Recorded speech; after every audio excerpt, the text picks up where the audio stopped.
Hello everyone, I welcome you all for the today's session of Daily Current Affairs. So as you know, in this session we discuss the current affairs in the form of quiz. So let's begin with our first question. What's your first question? Yes, so the first question is on your screen. तो जल्दी से बताइए क्या होगा answer for this particular question.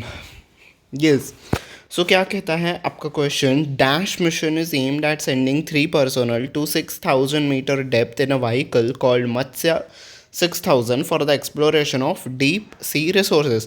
तो समुद्र के अंदर जो रिसोर्सेज होते हैं उसका एक्सप्लोरेशन करने के लिए, एक्सप्लोरेशन इज उसको खोजने के लिए हम कि डीप सी में मतलब गहरे समुद्र में कौन से रिसोर्सेज हैं उसको खोजने के लिए एक व्हीकल जाएगा जिसका नाम होगा मत्स्य 6,000. तो मत्स्य 6,000 आपका व्हीकल रहेगा. ये किस मिशन के तहत जाने वाला है ये आपको बताना होगा. So yes, the correct answer is option number 2 Samudrayaan. तो समुद्रयान मिशन के तहत ये 6,000 मीटर्स यानी कि 6 किलोमीटर की गहराई में समुद्र तक अंदर तक जाएगा और इस मिशन को कंडक्ट करेगा. तो इतने अंदर तक जाने वाला इंडिया 6th कंट्री बनेगा. तो पहले कौन से कंट्रीज़ हैं? रशिया है, यूएसए है, जापान है, चाइना है, फ्रांस है और 6th कंट्री आपका इंडिया बन जाएगा. ठीक है, तो यस देखो मैंने यहाँ पे ऐड किया है आपका 6 किलोमीटर गहराई तक जाएगा और इसे डीप ओशन मिशन भी कहा जाता है. ये central sector scheme of ministry of earth और साइंस के अंडर ये कंडक्ट की गई है और इसका टाइमलाइन 5 साल तक ये चलेगा.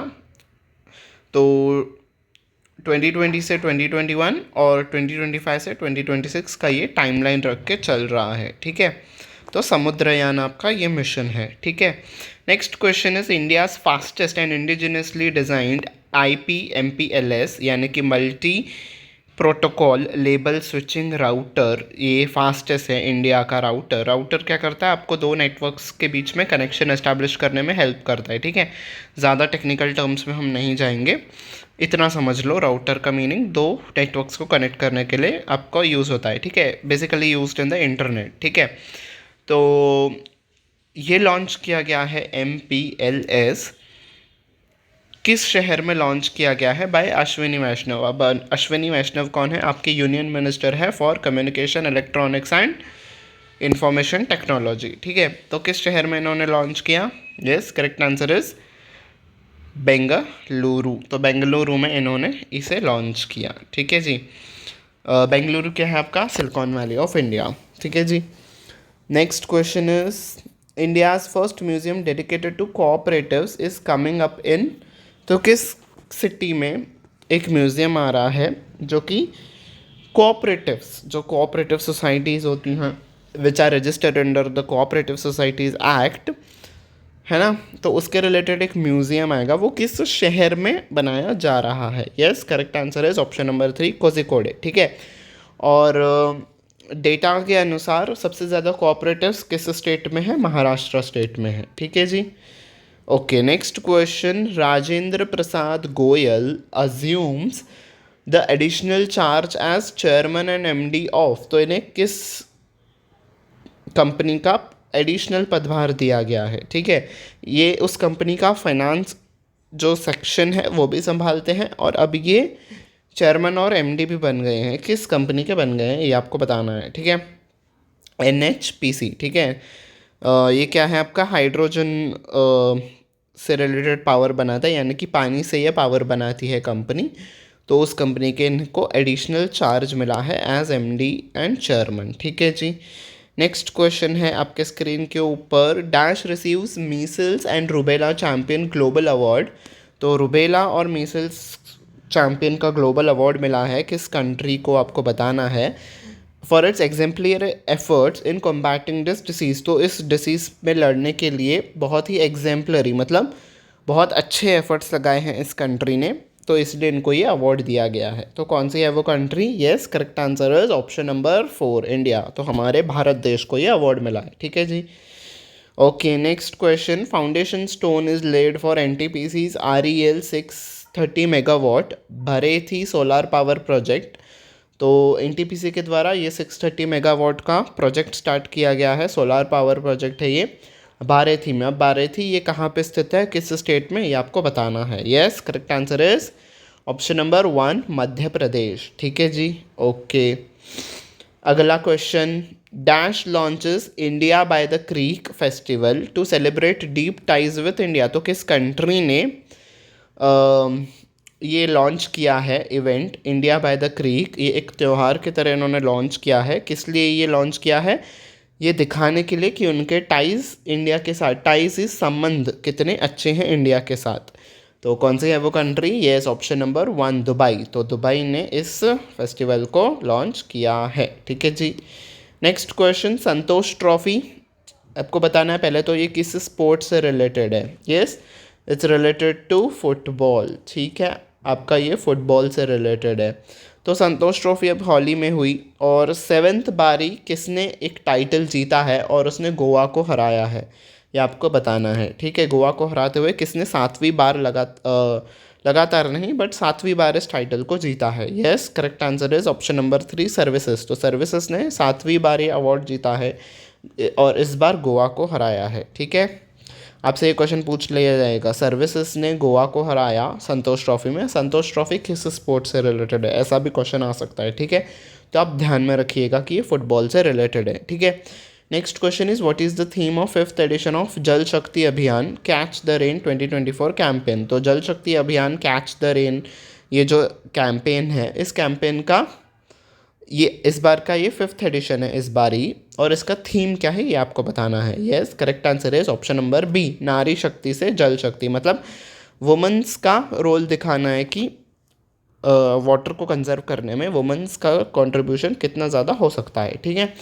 Okay, next question. Recently which country launched a life protection plan LPP for India for Indians, यहाँ पे इंडियंस आना चाहिए, focusing on blue collar workers. तो इंडिया के जो ब्लू कॉलर वर्कर्स है, ब्लू कॉलर इज, देखो ब्लू कॉलर इज जो आपका सेकेंड लेवल पे होता है, यानी कि लेबर वर्क हो गया।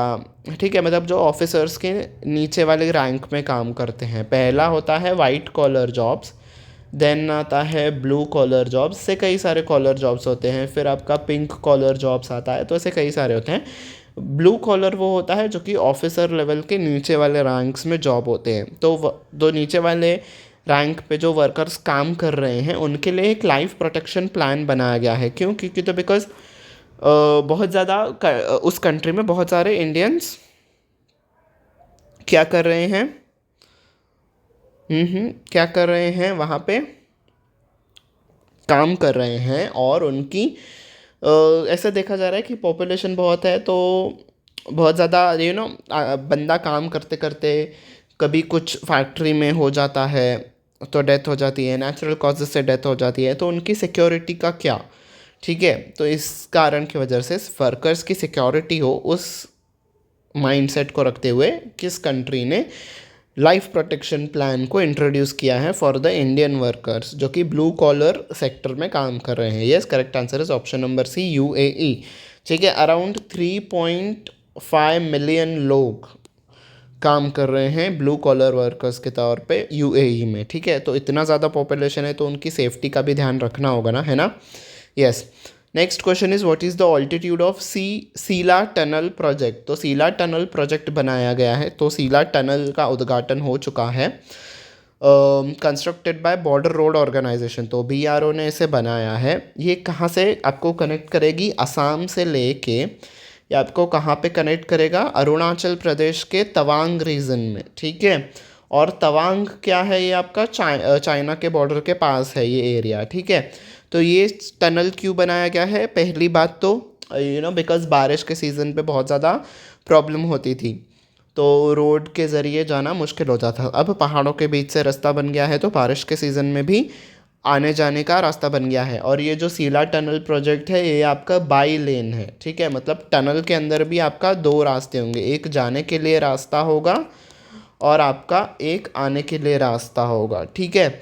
और इससे क्या होगा, टनल के थ्रू जाएगा तो जो चाइना वाले हैं उनको हमारे मिलिट्री का जो मूवमेंट है व्हीकल्स का वो भी नहीं पता चलेगा। ओपन रोड से जाते थे तो चाइना वालों को सब कुछ दिख जाता था, और अब हम टनल के थ्रू जाएंगे तो उनको ज़्यादा कुछ नहीं दिखेगा। तो इस कारण से ये बहुत ही इंपॉर्टेंट प्रोजेक्ट है।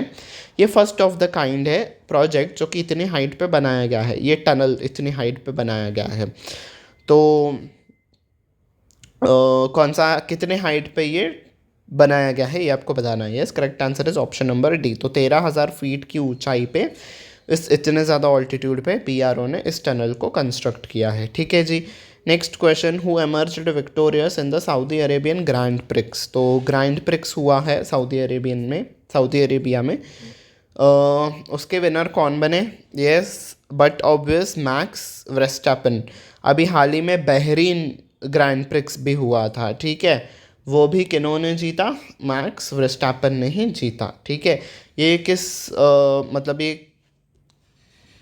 किस बैनर के अंडर खेलते हैं या फिर किससे रिप्रेजेंट करते हैं, अगर ये क्वेश्चन आया तो रेड बुल, ठीक है, तो इस बैनर को ये रिप्रेजेंट करते हैं, ठीक है जी। Okay, next question, which country's coast guard participated in the exercise Sea Defenders 2024। तो सी डिफेंडर्स 2024 में किन दो कंट्रीज के कोस्ट गार्ड ने पार्टिसिपेट किया। Yes, correct answer is option number B, Indian coast guard और यूनाइटेड स्टेट्स के कोस्ट गार्ड। और ये एक्सरसाइज क्यों कंडक्ट की गई थी, बिकॉज जो सी के रास्ते जब ऑयल ट्रांसपोर्ट होता है तो ऑयल स्पिलेज हो जाता है, यानी कि ऑयल लीक होकर समुद्र में बहने लगता है। तो उससे क्या होता है, जो मराइन इकोसिस्टम है, यानी कि समुद्र में जो जीव जंतु रहते हैं, प्लांट्स होते हैं अंदर पानी के, उनको बहुत ज़्यादा प्रॉब्लम होती है। तो उसको कैसे रोका जाए, कैसे कम किया जाए, उस थीम को, उस कॉन्सेप्ट को दिमाग में रखते हुए इन दोनों कंट्रीज़ के कोस्ट गार्ड ने ये एक्सरसाइज कंडक्ट की, ठीक है जी। Next question, who has crowned 71st Miss World in the grand ceremony held in Mumbai. तो 71st मिस वर्ल्ड टाइटल किसने जीता, और इस बार ये इंडिया ने होस्ट किया था, ठीक है, मुंबई में हुआ था और करण जौहर ने इसे होस्ट किया था, इस इवेंट को, मतलब एज अ होस्ट वो आए थे और इंडिया में ये ऑर्गेनाइज किया गया। तो किसने जीता इस बार। यस, क्रिस्टियाना पिज़ोक्वा, ठीक है, और ये किस कंट्री से बिलोंग करती हैं, ये बिलोंग करती हैं चेक रिपब्लिक से, ठीक है, ये बिलोंग करती हैं चेक रिपब्लिक से, ठीक है, चेक गणराज्य। और ये 71st था, और जो 70th टाइटल था वो किस कंट्री के वुमेन ने जीता था, वो था पोलैंड, ठीक है। तो पोलैंड के कंटेस्टेंट ने चेक रिपब्लिकन के कंटेस्टेंट क्रिस्टियाना पिज़ोक्वा को क्राउन हैंडल कर दिया, ठीक है। तो यस, और इसके साथ साथ आज ऑस्कर्स भी अनाउंस हुए हैं, तो ऑस्कर्स वाली न्यूज़ हम कल डिस्कस करेंगे, ठीक है। बेस्ट फिल्म मिला है ओपेनहाइमर को, और ओपेनहाइमर के डायरेक्टर क्रिस्टोफर नोलान को बेस्ट डायरेक्टर का अवार्ड मिला है, और एमा स्टोन को पुअर थिंग्स फिल्म के लिए बेस्ट एक्ट्रेस का अवार्ड मिला है। तो बहुत सारे ऑस्कर्स, मतलब ऐसे कई सारे अवार्ड्स हैं, तो हम वो डिस्कस करेंगे कल के आपके सेशन में, ठीक है जी। तो yes, this was it for the today session. Thank you very much कि आप मेरे साथ यहाँ तक बने रहे इतने पेशेंस के साथ। एंड अगर आपको ये सेशन अच्छा लगा हो तो इसे लाइक कर दीजिएगा और बाकी अपने फ्रेंड्स के साथ भी शेयर कर दीजिएगा। मैंने सारे न्यूज़ को कवर करने की कोशिश की, स्पोर्ट्स हो, चाहे वो कुछ इनाग्रेशन हो, अपॉइंटमेंट्स हो, सब कुछ मैंने कवर करने की कोशिश की आपके सेशन में। अगर आपको ये सेशन अच्छा लगा हो तो लाइक कर दीजिएगा, शेयर कर दीजिएगा, और सब्सक्राइब बटन पे भी प्रेस कर दीजिएगा ताकि आने वाले क्लासेस की नोटिफिकेशन आपको टाइम टू टाइम मिलती रहे, ठीक है जी। So yes, until we meet next time, take very good care of yourself. Bye bye everyone.